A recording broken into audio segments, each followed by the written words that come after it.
MHGK मराठीमध्ये तुमचं स्वागत आहे। महाराष्ट्राच्या राजकारणात आणि समाज जीवनात आज एक मोठा दिवस उजाडला आहे।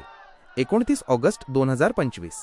अनेक दिवसांच्या तयारीनंतर मराठा आरक्षणासाठीचा भव्य मोर्चा आता थेट मुंबईत दाखल झाला आहे। मराठा समाजाला सरसकट कुणबी आरक्षण मिळावे या मागणीसाठी मनोज जरांगे पाटील यांच्या नेतृत्वाखाली हा लढा आता निर्णायक टप्प्यावर येऊन पोहोचला आहे। मुंबईत आंदोलनाचा महापूर। आज सकाळपासूनच राज्याच्या कानाकोपऱ्यातून निघालेले मराठा बांधव मुंबईच्या दिशेने येत होते। पूर्व द्रुतगती मार्ग आणि पश्चिम द्रुतगती मार्गावर या मोर्चासाठी मोठ्या प्रमाणात वाहनांची गर्दी झाली। हजारो गाड्या, दुचाकी आणि पायी चालणाऱ्या आंदोलकांनी मुंबईच्या वेशीवर अभूतपूर्व गर्दी केली। यामुळे मुंबईमध्ये अनेक ठिकाणी प्रचंड वाहतूक कोंडी झाली। प्रशासनाने अनेक मार्ग वळवले असले तरी शहराचे जनजीवन काही प्रमाणात विस्कळीत झाले आहे। प्रत्येक चौकात आणि रस्त्यावर जय भवानी, जय शिवाजी आणि एक मराठा लाख मराठाच्या घोषणांनी वातावरण भारले होते। आझाद मैदान हे आंदोलनाचे केंद्र।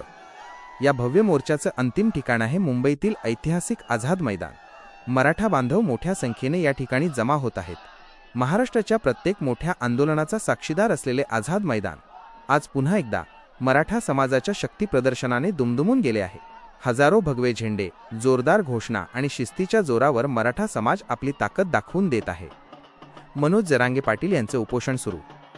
या आंदोलनाचे नेतृत्व करणारे मनोज जरांगे पाटील यांनीही आपल्या समर्थकांसह आझाद मैदानात प्रवेश केला आहे। विशेष म्हणजे त्यांनी इथेच आपल्या मागण्या पूर्ण होत नाहीत तोपर्यंत अन्नत्याग उपोषण सुरू केले आहे। त्यांच्या या भूमिकेमुळे आता सरकारवर मोठा दबाव वाढला आहे। जोपर्यंत आमच्या मागण्या मान्य होत नाहीत तोपर्यंत मी उपोषण मागे घेणार नाही अशी त्यांची ठाम भूमिका आहे। त्यांच्या या उपोषणामुळे आता सगळ्यांचे लक्ष सरकारच्या भूमिकेकडे लागले आहे। एकूणच आजचा दिवस महाराष्ट्राच्या इतिहासात महत्त्वाचा ठरत आहे। एकीकडे शांततेच्या मार्गाने सुरू असलेले आंदोलन आणि दुसरीकडे सरकारच्या भूमिकेची प्रतीक्षा, यामुळे वातावरण तणावपूर्ण पण शांत आहे। आता मराठा समाजाची ही मागणी सरकार कशी पूर्ण करते हे पाहणे महत्त्वाचे ठरेल। या आंदोलनाबद्दल तुमचे काय मत आहे आम्हाला कमेंट्समध्ये नक्की सांगा। धन्यवाद।